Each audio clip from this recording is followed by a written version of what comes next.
I'm Marilyn, CEO and founder of Cosmic Centaur, and your host for today's session of the third edition of the annual Cosmic Conference, all about the employee experience.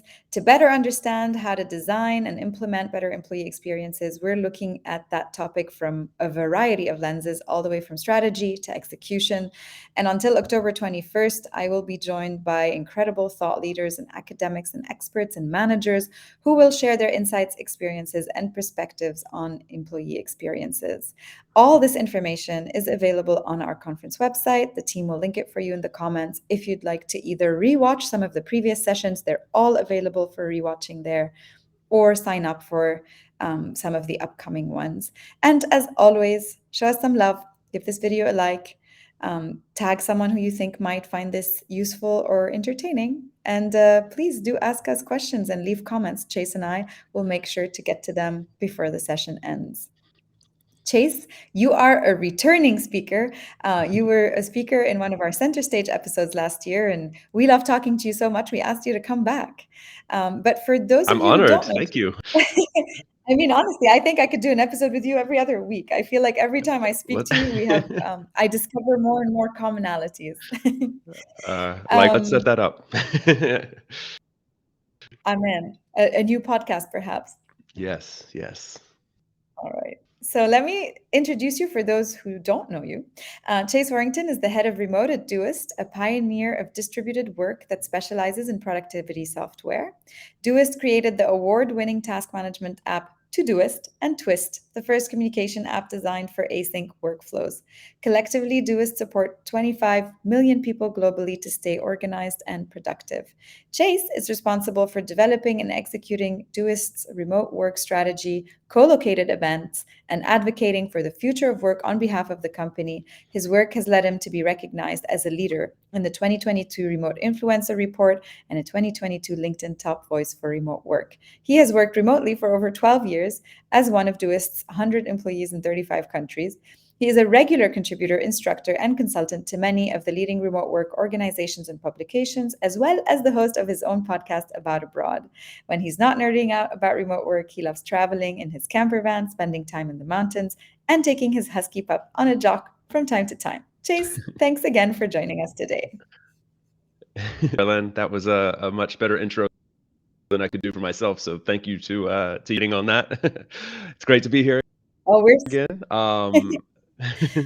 Likewise. I mean, we're so grateful for all the amazing content that you share. I truly love, how authentic your voice is. I always feel like you don't have any issues sharing thoughts in progress and asking people to contribute to them. And I think that's what brings people to you and attracts them to you, because it's always a dialogue when it's a post from you on LinkedIn. So I always truly appreciate that. Yeah, I mean, I'm such a big fan of the building in public concept. I have so much knowledge from others who have taken that approach, and it's a lot from other people, and said, like, let's just return that favor whenever we can. Let's be a little bit more, don't have to act like we always have a polished product and we're just nailing doing. So I love, sharing what we're doing as we're learning, and that, yeah, we've been doing this a long time, particularly this remote work thing. We're still learning, and I mean, it's the reason my position exists, is like just to be able to learn and as a remote team. So offsites and retreat planning and all of that falls into it, but just it's fun to have that dialogue with people and share what we're learning along the way. Well, we truly appreciate that. And as you said, today we're going to be talking about in-person offsites and the role that they play in reconnecting distributed teams. Of course, we all know the advantages of remote and hybrid workplaces, but they also sometimes make it a little bit harder to build and maintain human connection. There are many ways to solve this problem, of course, including both asynchronous and virtual solutions. But of course, we know even before the pandemic that companies that were fully remote had always allocated budget and time to be able to meet in person. And one of the ways to do that is an in-person offsite, bringing everybody together, combining vacation with collaboration.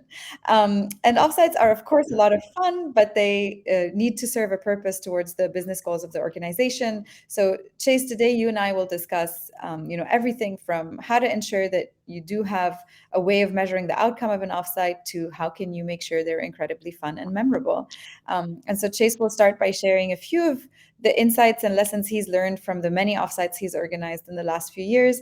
And then I'll come back for a Q&A to pick his brain on everything I want to know about offsites and hopefully some of your own questions. So Chase, over to you. Perfect. Right. Thank you. Let's see.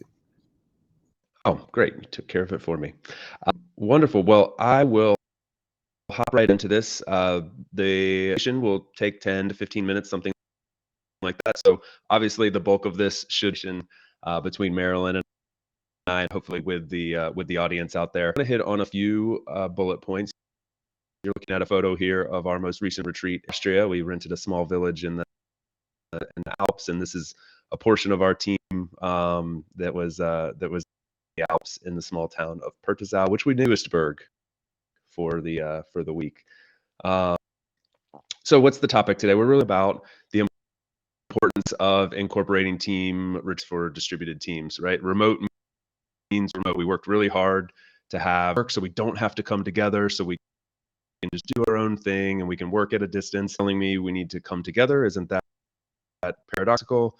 And we're gonna talk about why this is so important, and I'll refer to this as real life strategy. I'm not even sure I really like this term because the way we work so real life, but for now we're going to call this an IRL strategy and refer to that throughout the presentation. So, fantastic intro. My name's Chase Warrington, and I'm the head of remote at Doist. I'll introduce Doist a bit more in a minute, but it's my job to make sure that our is operating at peak efficiency at Doist, and part of that is our in-person IRL strategy. How do we connect human level as a team when we're in person together? So rather than saying, hey, let's just bring people together once a year and we'll figure it out, we actually think it's super core to our company, and so it's part of my job as head of remote to do the only thing person at a really high level. Kind of interesting, I think. Doist, as Marilyn said, we're a team of about 100 people in different countries, and that spans all time zones. So we're very distributed. We're also very asynchronous. We operate in a hyper asynchronous, meaning we very rarely get together in person or even virtual meetings, because our team is so distributed. We optimize everything. Seems like we might be having some technical. You can hear me okay. Marilyn, please let me know if pause. But we operate in a really asynchronous environment. When we do come together, we want to make that time really, really powerful. So anyway, I give you that context because I think it's important to know that I do believe really heavily in remote first. We've been doing that for 15 years, service more than 30 million customers in 19 different languages with a tiny team. And so we're passionate that remote first is a viable way to do business. But at the same time, we recognize that there's this wonderful opportunity to bring people together, relationships, and move the company forward via a really good strategy. So all of this concept of building the future of work. We actually redefined our mission statement as everything that we do, we want it to be about building the future of work. So we've manager that we think can help build the future of work. We've created Twist, which communication platform for remote first teams and distributed teams, and we think that can help build the future of work. And we build in public and we share about what we're doing as a company because we want to contribute to building the future of work. And do retreats is a core part of that. A lot of people will say, oh, you're remote first, talk about being remote and how to make remote work. But that mean that you're just all about remote? And we say, no, remote first doesn't mean only. We believe that you have to come together. In fact, if you wanted to really, really high level, then having some sort of strategy going to unite your team when you do come together is of the utmost importance. And that's why it falls to me create this strategy and not just say, oh, bring people together, but actually figure out how we want to do this at a high level. I tried to narrow it down to 4 pillars. I guess you can't have like 12 pillars. Maybe you can. But we tried to narrow it down to 4 pillars and say, what are the 4 things we're going to really always do on creating our team offsites? And I saw your question there. I am on Chrome, in case that's the idea. It seems like we are having some technical difficulty. I'll push forward and let me know if we need to redirect. So the 4 pillars of team offsites that we decided we're going to really I'll start with this one. Define your why. There's a wonderful book by Priya Parker, if you haven't read it, called The Art of Gathering. If you're doing event planning, retreat planning of any kind, it's definitely, and probably many of you have already read it. But she talks about the questioning, why are we gathering? Often we will host an event or a meeting, and we'll never ask ourselves, like, why are we actually doing this? Is there a reason for this gathering, or are we just doing it just to do it? But even going, why are we gathering? And then when you get that answer, ask it again. But why are we doing that? Is it, if we say, oh, it's because we need FaceTime. Well, why do we? Okay, we need FaceTime because we need to connect a little bit deeper. Why do we need to connect? What are we missing? And so we really dug into that and tried to figure out what is our, and this is a step that's really often overlooked. It seems so basic, so odd. I can't tell you how many people I've talked to who are suddenly thrown into creating offsites for their teams, and they never stop to think doing this beyond the fact that somebody up the chain of command said, hey, you have to do an offsite. So start with your why. For us, we really dug deep into connection. We feel like we're really good at work. Like we know how to do work synchronously. As I mentioned, we've been doing it for 15 years.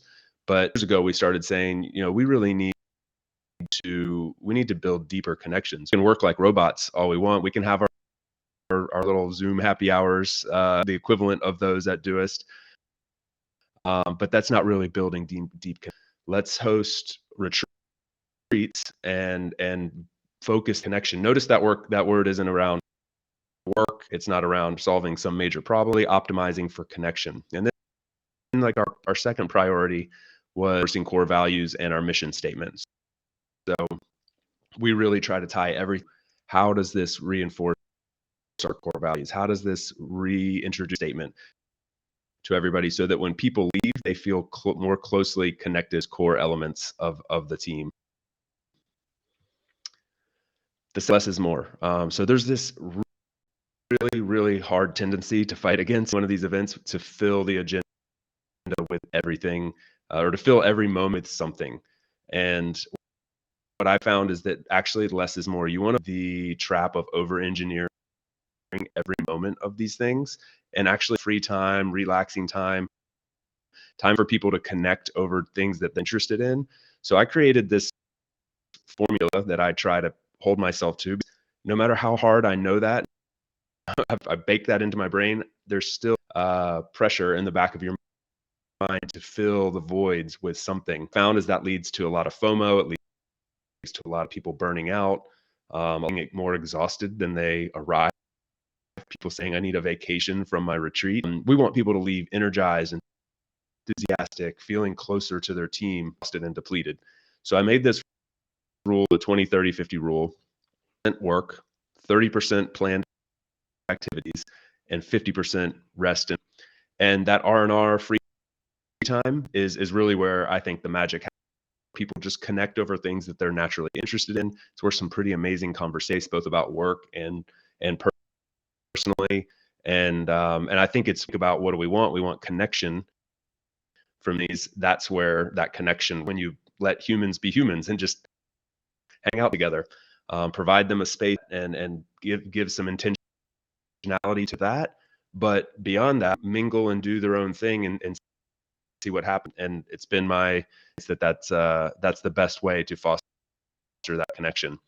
Notice though that the is about work, and that's the smallest amount. And I get a lot of pushback on that, saying, we're going to spend all this money, all this time, all those resources bringing people to a co-located space. Like in our case, we're bringing people from 35 countries in every time zone. It's not a cheap endeavor.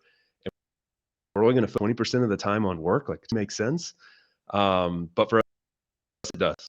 100% it definitely does. We're really good at working asynchronously and virtually. We don't need to come together, struggle to find activities that are well done, co-located, better done, co-located than we could have done virtually. So say is what, yeah, we're going to spend all this money to bring people together, and we're going to do the thing hard virtually, which is that building that connection and deeper bonds with our team. Those things pay dividends over the course of the year. Doesn't have to always be the case. They put a bit more emphasis on work.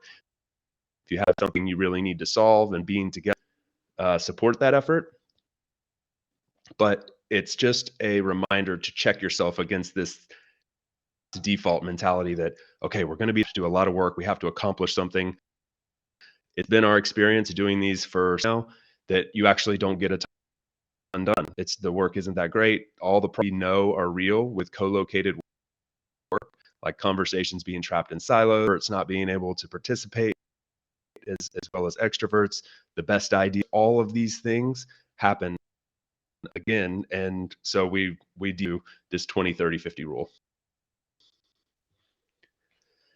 By default is key.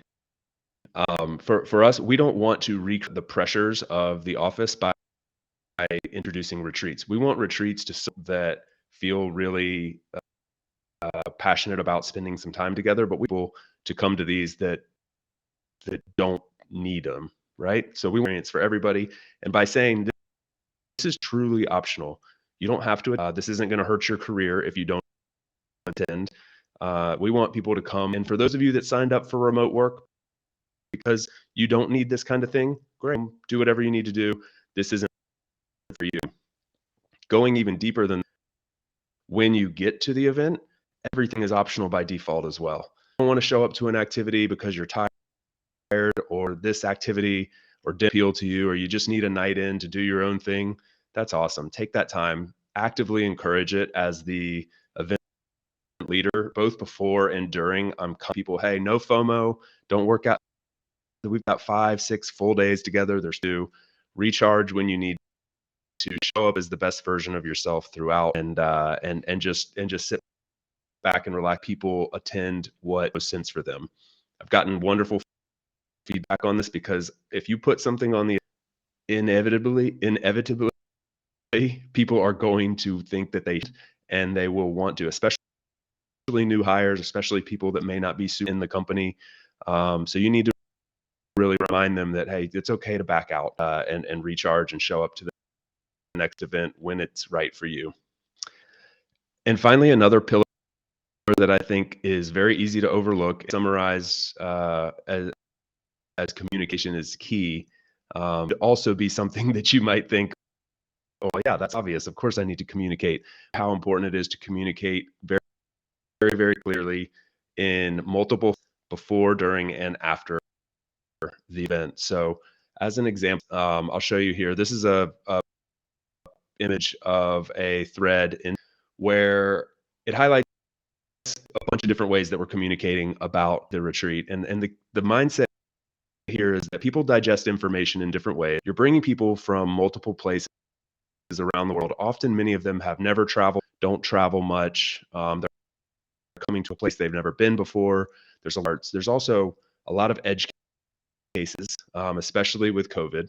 There's a lot of issues that could arise with flights being canceled, transportation not working out, something happening at the border, visa didn't go through, whatever it may be. You have to account for all these edge cases and know that things are going to shite. So it's very important to have tons of documentation. All those things are covered. And so in this case, for example, we have a dedicated channel where we talked about the retreat. Within that channel, we had multi-focused threads, like one for COVID protocol, and one for the location, one for the agenda, things like that. In those, we had deeper documentation linked to. So we had documentation in our hand about the way that we're going to handle certain edge cases when things arise or are these. We had documentation showing the agenda that people could comment on about. We provided a calendar of the agenda as well, so our vision inclined teammates could learn from the calendar and follow along what calendar rather than in a document. We also recorded looms, show could be doing each day. So every day you could wake up and review a loom 4 minutes and say, okay, this is exactly what we're doing today. All of those together and easily connected, and just providing people that way of saying, I know exactly what's going on. I don't have questions. People really want to know what they're showing up to. And I found by assuming that something might be understood, yourself in the foot by doing that. So give people what they want, give them all the information. Then you get to the retreat, provide some method of communication as a team that perhaps disconnects you from your day-to-day work. Doist to Telegram, for example. This helps us kind of set work to the side and give us a really synchronous way to chat with each other for informal communication. And then the last thing is afterwards, communicate about ask people for feedback. I create a survey that shares on the retreat and also asking for their feedback. It's anonymous, and we track different data points to see how the retreat went and what we can do going forward. So communication before, during, and after, super important. Okay, so just in quickly, remote first does not mean remote only. We want to have a really good IRL to make sure that remote can be done at a level. And when you decide that you're going to put somebody in a position, IRL strategy, someone who really cares about it and wants to see it done at a high level, on the 4 pillars that we discussed, define your why, remember that less is more, over engineering at all costs. You want to make sure everything's optional by default, and communication is key before, during, and after the event. I will leave it there and hopefully turn it over to some Q&A. Thank you all.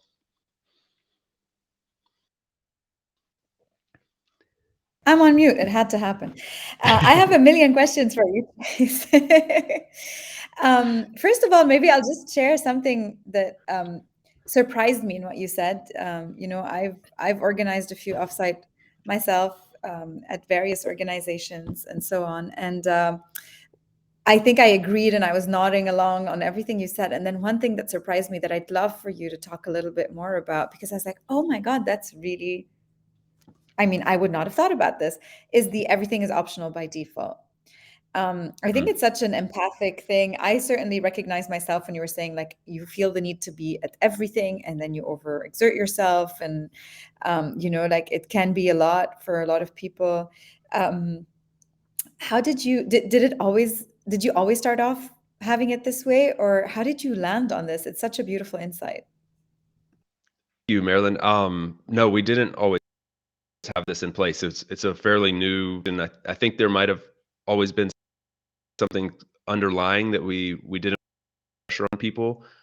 We never pressured people to attend. We always made that option. Once you arrived, I think the understanding was like, you're here, participate. And what we found in those post-retreat surveys, a lot of words you would see riddled throughout were exhausted, depleted, I need a vacation. It would be great if there was less on the agenda, things like this. And so we celebrated for that why. We want people to return and energized and talking about connection, not exhaustion. I also saw the word FOMO thrown around a lot. People were saying, I miss out. I've only got 5 or 6 days with you all. I want to join everything, but exhausted, or I don't even really like, whitewater rafting. I just went at it.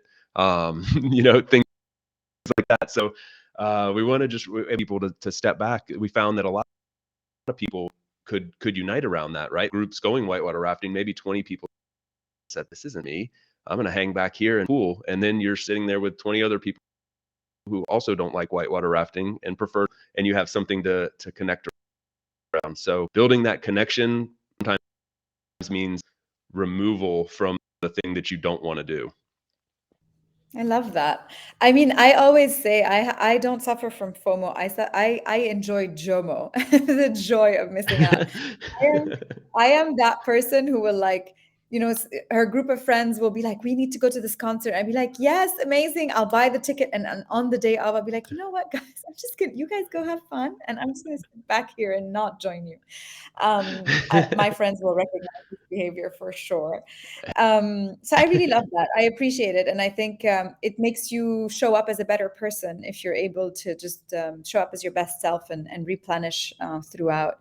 Couple of more practical questions, and then I have some more strategic ones. But just from a practical point of view, we have a question here like, how long is the perfect offsite? You mentioned yours are maybe for 5 to 6 days. Is that also something that you've arrived at from iterating? Yes. Actually, so data from the survey that we ran after the company retreat, I actually into that because I was curious, like, should we make these one day shorter, one day longer? So for context, we do five full for our company retreat. It's a year. We do 5 nights. So you arrive on Sunday. There's like a welcome dinner Sunday night, and then Monday, Tuesday, Wednesday, Thursday, and everybody leaves on Friday. So that's kind of the cadence that we're working with. And something like 90% of respondents from the anonymous survey said that's the perfect amount. One day shorter would feel too short, especially for people coming from far off time zones. And one day longer would be a bit too much. So it was a resounding yes, that's the right number. We also do meets, which are like our team offsite. So the marketing team Mhm. or the design team or whatever go to a specific place, and those are 4 nights. We optimize those a little bit more for speed. We use like major airports only, and you're kind of like in a main city, so there's not a lot of travel time. Most people have direct flights, Right. and those are one night. They're a little bit more work focused and kind of get in, get out, spend a few days together. Something else that we're going to experiment with this year is we're trying to do a lot more to help our primary caregivers. So we can talk more about like some of the ways that we're, you know, tweaking things to make it better for families because you have people who have young children and they'll say, this isn't really convenient for me. I signed up for remote work, so I don't have to do this. I don't want to, I have that FOMO. I don't want to miss out. But at the same time, like this is brutal for me to be away for 5 or 6 days and then come back jet lagged and all of that. So we're looking at perhaps doing like a condensed version of these retreats Mhm. where you could show up for like Monday, Tuesday only and get like the core bit out of it and then get back to your family. And so, everybody could be there for 5 days and you might only be there for 2 days. You still get some FaceTime, but you don't abandon your family. So we're looking at some of these elements as well. I really appreciate that as a recent mom myself. Yeah. Actually, a couple of weeks ago was the first time that the centaurs got together for the first time. So we had been working together for 1 or 2 years, depending on the team member, and had never all been in the same place together. And it was the first time we came. And I mean, first of all, I could have used a lot of your advice, although I don't think we did such a bad job in the sense that we had maybe one core thing planned per day, but the rest of the Mhm. day was just us hanging out, doing whatever. And then we were very flexible with, what time people started or ended or whatever. But also as a mother, like I was really bummed because I was like, so there's me and Tala, we're both new moms, and then Marie has 2 kids. She's a bit freer than us because they're a bit older. It's like I can't go to the drinks. You know what I mean? Like I can't take my team out for a night out, you know? Yeah. And I felt so bummed about that. I'm like, oh, being a mother sucks. Um, and I tried to, think of other things that we could do together that were daytime activities that could work. And so I really appreciate like, and I think throughout everything you've said, what resonates with me is the level of compassion and understanding that different people need different things, whether it's extroversion or extroversion, whether you're a caregiver or not, whether you enjoy water rafting or not. Um, it's truly beautiful to see the level of care that you Yeah. put into that and making sure that everybody is included and involved to the degree that they want or can be. I think that's kudos to you guys for taking the time to do that. I think inclusivity is like one of the keys to making remote work work, and that extends to the IRL, right? Like you want people to feel included throughout because you have to intentionally put effort into that. You don't have the office space that people come to and just automatically are somewhat included by default. You have to create that and think through those edge cases that might find someone excluded. Even with all that care, I still, in the post retreat survey, I still found room for improvement. This year, for example, like I mentioned we rented a village, and so we had people spread out throughout the village, and it was a small place, maybe 10 minutes walking from one end to Mhm. the other. That like some people had some mobility issues and weren't as close to they had to walk 10 minutes and a little bit uphill or one way or the other. And they said, I actually can't walk that far. It's summer, I'm hot, my ankle hurts, whatever. And so just, I was like, oh, wow, I didn't even think about, if somebody was actually injured, I would have, considered that. But, just thinking through, there's so many edge cases to think through. And for some people, some of them might seem a little bit like over the top, but I think the extra effort you put in is usually appreciated and makes the whole event better for everyone. Yeah, I'm sure it is, honestly, including the documentation you were talking about. I remember once I organized an offsite, so to speak, where a team from North America traveled to Lebanon to meet Mm. the headquarter team, so to speak. So it wasn't exactly an offsite. So they were going to the main headquarters. So that's the politics there are always a bit different. But I remember like even also taking the time to explain the weather, like what does 18 degrees mean in Yeah. Beirut? Because 18 degrees in different countries certainly does not mean the same thing. How can you behave culturally? Because again, they were going to the Middle East. It was like such a, for them, a strange place to be. And like taking the time to write these things down, I think made their experience a lot more enjoyable. So really appreciate that. You mentioned starting with your why, and connection is obviously one of the whys that often comes up, but are there other whys for why you organize these things? Tala asks, here, do you use offsite, for example, to resolve conflict? Do Hmm. you sometimes specify like a business strategy why as opposed to a human connection why? Like, talk us through what that looks like. And also, I remember you and I speaking a little bit about how do you measure that the offsite is actually achieved the goal or helped you to push towards that why. I'd love to hear a bit more about that. Yeah. So the taking the first part, like this is what's worked for Doist, and so that's our reality. But I talk to other leaders of teams, self out there to learn from people who are doing this at a high level that works at their organ. It depends a lot on your distribution, the way that you work day to day. I mentioned that we work very asynchronously, so like we have very little face time together, and we're really like all of our workflows are optimized for that type of work. So when we do come together, we've tried it in the past. 20% of work might have been 40% in the past, and it was just honestly for us just felt like a waste of time. Like we reflect back on it later and say we just a lot from these activities. But the inclination to go that route is definitely there. But I talk to other people who say, now we have to get together and we have to build something. That's to create bonds, and like what could be better working on something together in person with something um, tangible that they've done, connection as well. So yeah, the why can shift, and I think it goes for different teams at different times. And so I mean I think it's so hard to draw a broad stroke and say like, okay, this for most people or whatever. Like for us, it's all about connection, and that's our reality right now. But it could shift. I think the important thing is size, and don't make that exercise 3 minutes. Like think on it over days. Like really ponder, why are we doing this? Why are we investing tens or hundreds of hours in bringing this team together and all the time and energy away from our day to day and our families? There has to be a really strong why.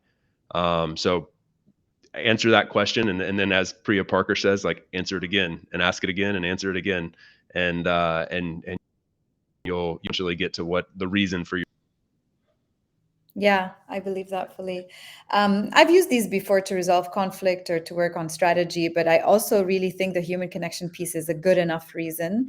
Actually, next week we'll be talking a bit more. We ran a survey ahead of this conference to really explore the topic of human connection because it's so close to our hearts, and without revealing too much. But the results, I'm very happy. I opened the survey results and I had one eye closed. I'm like, what if this doesn't say what I want it to say? Yeah, you have a preconceived idea of what you want to hear, right? Yeah, you're testing a hypothesis, right? And our hypothesis was Yeah. that human connection, so improving and increasing human connection, increases your attachment to your job, the level of meaning you extract from it, your psychological safety, your willingness to stay in it. In the middle of the Great Resignation, this is an important discussion. And I'm happy to say, check, check, and check.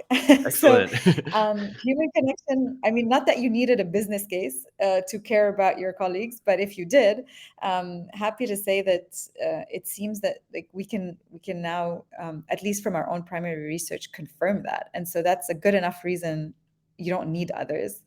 Um, as a leader, I always find, I've always been also the either the organizer, or it just so happened like when I was involved in offsite, I was maybe a senior person in the company. um, how do you, like, I've always been a bit confused about how to behave, like you're the leader, you're organizing things, maybe you're not, but even like now I'm the CEO, maybe I didn't organize every little thing, but I feel the weight of my position. But at the same time, I just want to like relax and have fun and be one of the gang. I want Yeah. to not have all that pressure on my shoulders.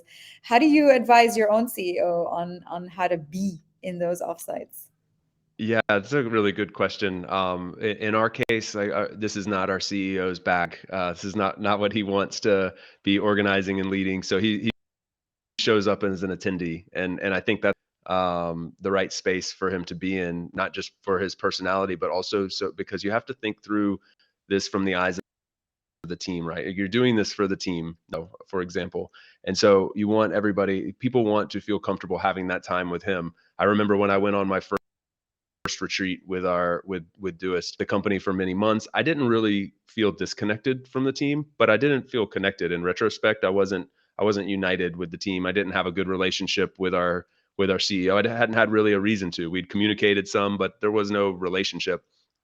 And there we are in Iceland at the moon in like a spa kind of thing. Like he's telling just he and I, and he's telling me a story about how he escaped as a kid, a refugee from Bosnia, and we had this amazing conversation that never would have happened in a virtual setting. But he had that space for me. He had that free time because he didn't have a packed agenda. He wasn't directing us, trying to tell us where to be. So he had else to be the leader, and I think that's a great choice for leaders to make because it frees you up to be there for your teams. And I think again that trickles down to heads or VPs or whatever. Put somebody in charge. We have the DRI, in our case we call it DRD, doer uh, mentality. Somebody owns everything, and so in case I own the retreat, I'm less available to people for sure. But that's okay in this context. Like our other leaders are very much so available to spend time with their teams, and that's super important. We want people to leave saying like, I feel more connected to leadership. That's a data point that we track. So that's key. Oh, that's a great one. Another question is, how do for me, for example, I'm very, also because this is what we help other clients with, I'm very conscious to always have our values be ingrained in a lot of what we do, whether it's giving feedback to someone, whether it's celebrating a moment, like we're very connected to them. Um, and I wonder, how do you consciously think about how your values are being lived out? So I don't know, do you plan activities that will help people to live those values out, or are you less literal about how they show up in the offsite? I'd like to be more literal, to be honest. Like it's something that we infuse throughout the event in intangible ways. I feel like, but I admit that like this is something that's challenging. Up an example, not directly connected to the core values, but more so to the mission statement. One of the few hours that we did spend on like real work was we created a hackathon, like all morning long event where teams built something. They had to build something tangible to present to the team that was connected to our mission future of work. So we revealed that at the last minute, and he said, okay, we have a hackathon. Here's the details. You have a first to build something. We called it Doist Build, but it was connected to our mission statement to build the future of work. So that really reinforced this. We had everybody thinking about our mission statement with their team, collaborating, and then presenting it to the team, to the whole company afterwards. And so that was an opportunity to use this time to build something tangible that was useful to the company, to get people thinking about our mission statement and what does the future of work look like, and how does Doist connect to that, and then collaborating with their teammates and thinking creatively in a IRL environment. So that kind of checked all the boxes for us, and is a way to, and you could do the same with your core values. Perhaps that'll be Doist Build next year. So anyway, yeah, I think you can get creative around these things. Yeah, absolutely. We're coming towards the end of our chat together, sadly. I have so many other questions, but I'll ask you one more before we go to our rapid fire. But what is your favorite memory from any of the offsites that you've organized? Just a memory that pops up when I ask you this question. And that's a great question. My mind goes immediately to this past year. I really have like a million because the experiences, but when I'm asked to narrow it down to one, I'll do so. No, I'm going to go back. We went to the south of Chile several years ago, and we have some roots. The company has some roots in Chile, so it was like kind of a nostalgic thing for the company. And we one day we had a paintball. We went out into the like jungle and played a paintball game, and it was so we had teams set up and we were playing against other teams, and it was like we were all kids. And we had this moment where our team won. We went and captured the flag, and this like this team just feeling so united. I remember one of my now best friends at the company telling me like, Chase, I saw you through totally different eyes when you were like running through the jungle to go grab that flag, dodging bullets. And they were like covering me, and so we just had this like amazing united feeling as a team, and it was super fun. And that's just obviously something you can't replicate in the virtual world. So I feel like true friendships, few hour event several years ago that have paid dividends to this day. Yeah, I appreciate that. As I was planning for the week of the team coming, I was talking about it to my coach, Suzanne, and I'm like, we're gonna do this on this day and that and whatever. And then she's like, okay, this is all great. I'm like, what am I missing? And she's like, maybe you're missing a moment where you guys just play, you Yeah. know? And we had planned one. Unfortunately, one of us, as it happens, ended up having COVID, so we didn't get a chance to do it. But I think our fondest memory, and we kind of debriefed about this at the end of that week for all of us, was a completely like. I mean, it wasn't intended to be a very important memory, but because we had an event and we're an all-girl team, Hmm. um, I booked us like the day before our in-person event. I booked us for people to come over and do our like hair. Yeah. And it was the most hilarious scene ever. We were in my house, like there were 5 people doing their hair, you know, it was just so cute. And it so happened that the team that came to do that for us were all wearing pink. So we have really cute pictures of like everybody. It was pretty hilarious. And we were just sending jokes about like who we reminded each other of with our hair done. And it was Oh. chatting and laughing, and it wasn't going to be anything. It was just like a almost a functional like let's make sure we look good thing, but it ended up being our favorite Hmm. memory of the trip. So um I think That that's sometimes. that that's that R&R, right? That like when I talk about that 50%, like leave Yeah, 50% exactly. of your agenda free so that impromptu hair session can Yeah. happen. We had so in a similar way this past year where a bunch of our engineers, like we had a spa day activity, where some similarly like like sitting in a steam room talking or whatever, a lot came from that. But we was like, I have zero interest in this, and these guys went and started coding together and like video or playing, and then like turned into like a video game session, and like they were having a blast. And they told us later like this is what we did, because it's what we felt like doing in that. And again, like that's where the like if you put that on the edge, a totally different outcome.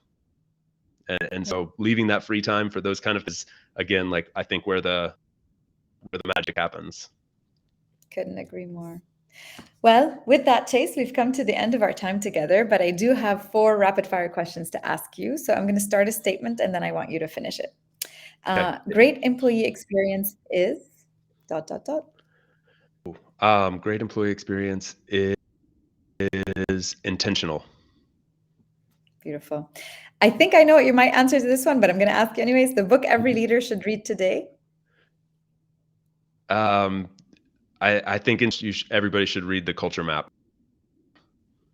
Oh, a great book, absolutely. And definitely the Priya Parker book about the art of gathering, which you mentioned Yeah, earlier. yeah, yeah. Specifically, if you're interested in the subject today, Priya Parker's The Art of Gathering. If you're leading teams distributed across any cultural boundaries, is fascinating Absolutely. and very helpful. Yeah. And one that I mentioned to you when we spoke last is The Power of Moments, which also I think gives a good mental framework about how to design memorable experiences. Yeah. Next one is The Ideal Workplace is. So many words I want to use. Flexible. Yeah, I can get behind that word. The secret Yes. ingredient to a great employee experience is. Corny, but it's so true. Trust. I mean, there's this tendency to overlook the fact that we need to trust that we've hired adults that are capable of doing their work, and let them be the rocket ships that they're meant to be, and get out of their way. Totally. Also, it is totally not corny because if I can be a nerd for a second, actually, maybe Please. we'll share that article in the comments. There are different kinds of trusts, both affective and cognitive, and there's quite a bit of academic research around how both of those enable great outcomes in organizations. And affective is knowing that I can trust you and that you have my back, and cognitive is knowing that you know you're good at what you say you're good at and you're going to get the work done. And they both are incredibly essential to great collaboration and outcomes. So absolutely not like it is not a cliche. It's a fundamental. Those are fascinating insights right there, and it's incredible because we have this inversion of data right now, which shows that more and more people, more and more leaders feel like they can't trust their employees to work at a distance, whereas the employees are looking and seeking that trust and autonomy in order to be able to perform. Meanwhile, their productivity is already up. So this inversion Yeah. is super important, and why I think it's really important we start with trust. Absolutely. We couldn't function without it. And if you cannot trust your people to work, then either fire them or change your perspective. Yeah. Like, that's about it. Yeah. Otherwise, why did you hire them? Then they must not be so great. Yeah. Put the Thanks systems for in that, place Jay. to provide that trust, like to be able to measure it and quantify it. And is it just a gut feeling? Is it some bias that you have, or is it Yeah. something that you can track and tangibly see that, oh, I have a reason not to trust, but defaulting to trust works much better, is from what I found. I love that. Well, thanks so much again, Chase, for taking the time to join us and share all of these incredible insights from iteration after iteration of offsites. Like it's really you only get to this level of insight when you've done it a few times. So I'm very grateful for your time and your knowledge. Thank Um, you. Thank you. Great to be here. I really appreciate it. And good luck with the rest of the event. I'll be watching from a distance as well. And yeah, yeah, thank you. always great to chat with you, Marilyn. Thank you. Likewise. And a big thank you, of course, to our attendees for tuning in. The video will be available to be rewatched on LinkedIn at any time, and we'll post it on YouTube and our website soon. And also, just before we go, we have our next session today happening at 2 p.m. Dubai time, so that's in just over an hour. We're going to be hosting Jenny Dunsford from Crayon and Adam Booth from Omnia, and they're going to be talking about something that might be, very pragmatic, but also is incredibly essential, which is the intranet.